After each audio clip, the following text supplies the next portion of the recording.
I want to talk a little bit about cameras and eyes. And eyes in terms of human perception and cameras in terms of technical capture methods. And when we talk about both of them, we talk about a lens. We talk about an aperture or the iris in a lens to minimize or maximize the light that comes into that lens. And we have here a straight or a more banded area where finally all that light ends and get recorded, so to say. So where's the big difference between both? We have here adjustability in the lens, that is the aperture or the iris. We have also in the lens an option to make it sharp or unsharp. And we have also in the eye an option to change the ISO, like in the camera, the sensitivity, of course. So there is not so much difference in it, but the biggest difference is, of course, the box around. No, that's just a joke. The box makes it to a camera, or when we have it around, it looks more like an eye. When we want to talk a little bit about the difference of eyes and cameras, then we have to simplify here, of course. I can't give you a long lecture about this. It would take maybe some weeks to go to the cognitive psychology 101 complete. So bear with me when I simplify here and if I do this really in a nutshell. When we take an image from the world, then we have parts in the image, of course. If we do this with a camera, this camera has settings, and these settings produce finally the whole picture at once. Just everything in the picture will be given with the same settings. When we have, for example, here a small little house in a scene, and we have a sunset, maybe outside the picture, of course, and it's very orangey, we have to adjust with a white balance to get the walls of that house nearly white. If we want to have the mood of that sun, we have to leave it in daylight, for example, to not change the mood. So if you put here a gray card in it and you white balance to the gray card, the mood is gone. So there's a problem, of course, but on the end, the whole picture will follow the one and single setting in the camera. If we have, on the other hand, an eye, and we watch this house here, the eye knows, or better the brain knows, it's a white wall, we can't see that. Then the whole perception adapts to it, and we see maybe only a slightly yellow tint on it.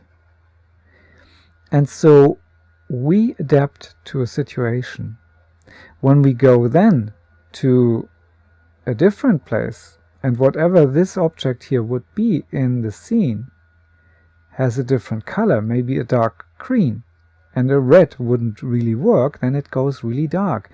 And so the eye adapts to this object in the moment with the lower light based on dark green and red, which doesn't work very well together, and it adapts to this area. So if I would split here just this picture, the eye sees B and A with different settings. The camera would see both with one setting. And so we have to decide with the camera which one is more important. And then when the house is more important, this object here, maybe a tree, becomes completely dark. But with our eye, we can use the adaptation to each and every little corner with our eye, and the brain creates finally the whole picture of the world. In our memory, we have then the whole picture at once. And it goes even further, that the brightness as well as the color is adapted. So when I take this here for a moment away, then I come to something that I will use more than often in the series. Just a curve diagram. And when I say we have here 0, which means absolute darkness, just simplified, and here the most brightest thing we can think of, the sun, then we have maybe here our little house. And this little house, when we look with the eye on it, it has the attention to this brightness value. And the attention is maybe here now symbolized with this amount of yellow here. It becomes less and less attracted to the sides, to the right and to the left. If I go with a camera now and say I want to photograph this house here, then I meter that house, and then I have a dynamic inside of that camera that gives me here exactly from this point to this point and very linear way of seeing that area. With the eye I can go to this place and then it becomes here my main object. When I have an interest here, it becomes here my main object. And then after a while I have the whole scene in my memory and I can see the whole thing very easily as memory picture. The camera again has attention to the whole dynamic that it can reproduce, and it adapts only one time per setting to the whole frame. And I will go then in the series with those graphs always with this is the input. Here comes the light from whatever it is, and then it goes out here. That could be a print, for example. So when we take a curve for the eye, that would be this. When we take a curve in apostrophes with the camera, it's maybe more a straight line. If we take a point and shoot camera, it's most likely that we don't get the straight result from the sensor. If we talk about a digital camera, we get more something like an S-curve from it, because the camera tries to reproduce what we have seen before, and we had our attention here. And an S-curve like image creates the highest contrast here, and we are mostly attracted to the highest contrast. If a line is more horizontally, then it has less contrast. So the JPEG version of our picture is most likely like this, and the raw version of our picture is mostly like a straight line. I will go more in detail of these two curves and these curves in the following lectures, but this is pretty much the start. And then we can see what we create here finally. And the more we understand exactly this difference with the adaptive or the absolute value of the camera, adaptive eye, absolute for the camera, then we can see maybe more what's going on.